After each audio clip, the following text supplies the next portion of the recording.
So this is a hydraulic crimping tool. Specifically, I think it's called Uzies or Uzi or something. Anyway, you can find this on Amazon. I'm sure you can find it elsewhere as well.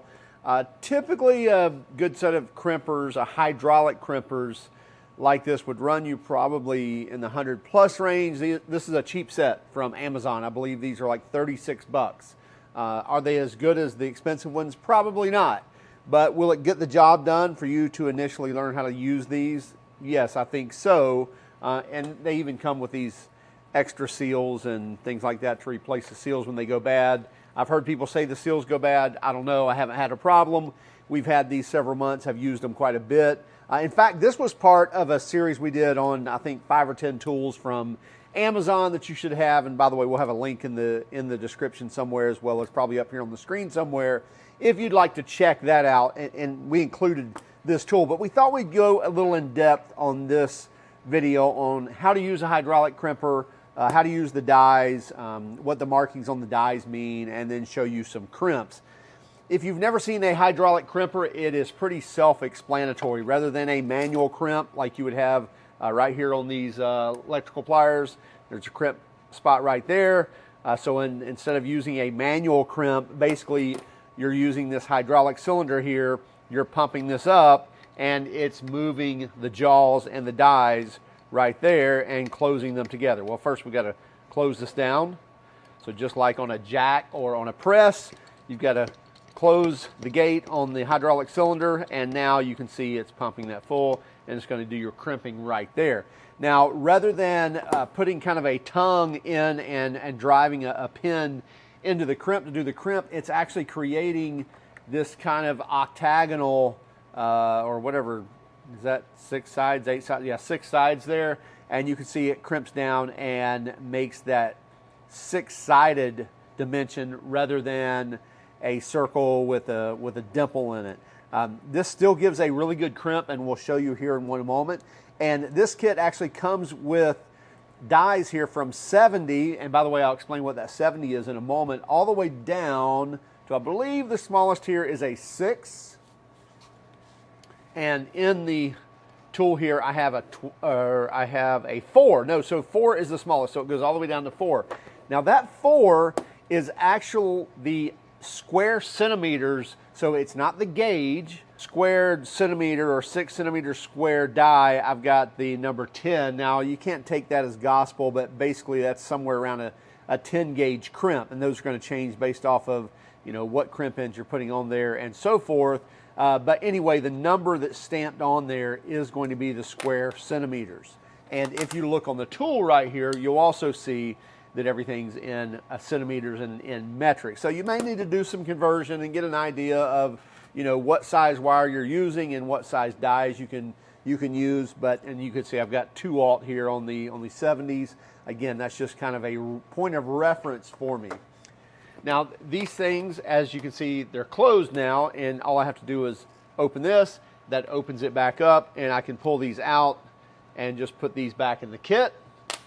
I can pull this one out, and by the way, I just noticed today when I used it, the magnet that holds these in came out, so that may be something you need to realize, is if you're buying these cheap sets, then maybe that magnet's going to pull out with it. So I probably need to take some epoxy that magnet back in there, so I'm not dealing with that coming out each time I pull the die out. Just want to be honest with you. So cheap set of hydraulic crimpers, going to have some issues like that from time to time. Little epoxy will probably fix that.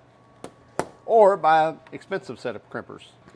We'll put our 4s back in here. You don't have to do anything, no tools needed. Just put this in, line it up, and it kind of slides in a rail right here, and then you line it up with the hole, and it sits in the jaw, and either one will go on either side, and it holds in place. So let's take a cable here. So here's a 4 gauge battery cable. By the way, if you don't know what gauge it is, usually it's printed somewhere on the cables, especially on these larger ones. And if you'll notice down here, I believe it says 4 right there. It's kind of got a little hack job on it right there. And somewhere down here it's probably reprinted. But I'm pretty sure this is a 4 gauge cable, as well as this. And by the way, a little trick, like on this one, I believe it's impregnated. Yeah, right there. I'm just going to take a marker and try to go just right over the top. And now we can see that it has the number 4. Now it's upside down to you probably, but it has the number 4 right there, and so I can easily read that it's a 4-gauge cable. So we'll open our terminal ends here. And since we've already got this one stripped, we'll put our terminal on, make sure that we're getting all of those strands inside there and that we have a nice tight fit to start with. And obviously, this is not going to work on that. So we're going to take our number 16s here, which I think I have marked as a 6-gauge, but again, depending on your terminal ends, it's going to depend on which ones you're going to use. And then we'll turn this up here on end. In fact, we'll turn it this way so that you can get a good read on this. And I'm going to close this down. I'm going to close it up a little bit, get our terminal in there. By the way, you could also put your terminal in there and then stick the wire in there if you wanted to. And another thing you could do is easily just put this in a vise, put the jaws in a vise, and then you kind of have your hands free and just use one hand to crimp these. So now I've got a little bit of a bite on this. I can't really move it with my hand. I've got my wire all the way in. And now all I'm going to do is crimp this tight. You see right now I've got a little gap there in between the jaws. Just pump this closed. I'm getting a little bit of pressure. And then it gets really tight right there because these jaws are cinched closed. Open this up, release it. And now I've got a nice crimp on that terminal end. That's not going to pull off of there. My wire's still all the way to the end. Put on our heat shrink.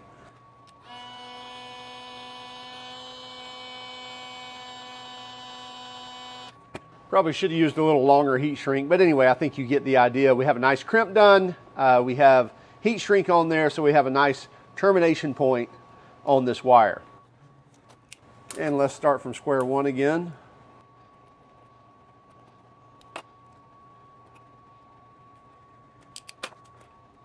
Make sure our wire is nice and clean.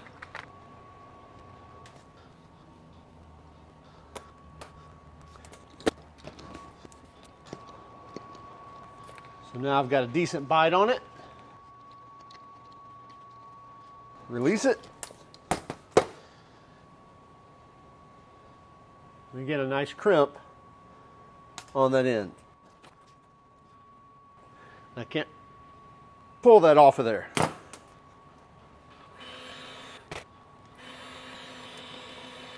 Get a nice crimp, good heat shrink, we're ready to go. And you don't have to just do big wires. You can come down here to a smaller wire. I think this is probably a 12-gauge wire here, stranded. And I'll go to a regular ring terminal. Now you can't go down to the small stuff, but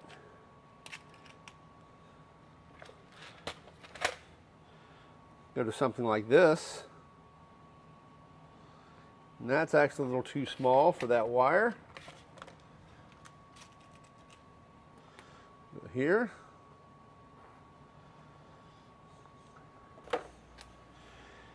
And we'll put the 6s in.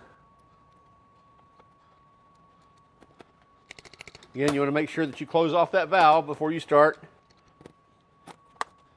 And also we want to make sure we get our heat shrink on before we start as well.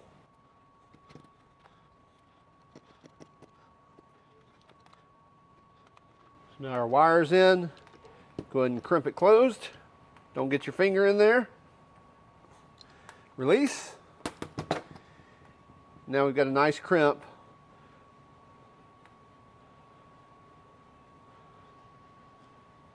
on that 12-gauge wire.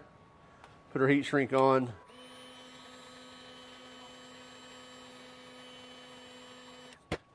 So just a really solid crimp connection from the hydraulic crimper. So are these the end all be all? No, they're not. You're going to need to do a little work with them, especially since they're in metric. You're going to have to kind of figure out what gauges they work on, what size terminals they work on, put some marks on there, use a die grinder to put some marks on there, what have you. But it is a cheap kit, and when you get to these larger sizes, trying to do these with some crimpers just does not work well. And I know you can probably take a hammer and a chisel and put just as good a crimp on there keep on at it. You know, your vice devices and all that, absolutely go ahead and do that. I'm just saying this is a cheap version of a hydraulic crimper that seems to work.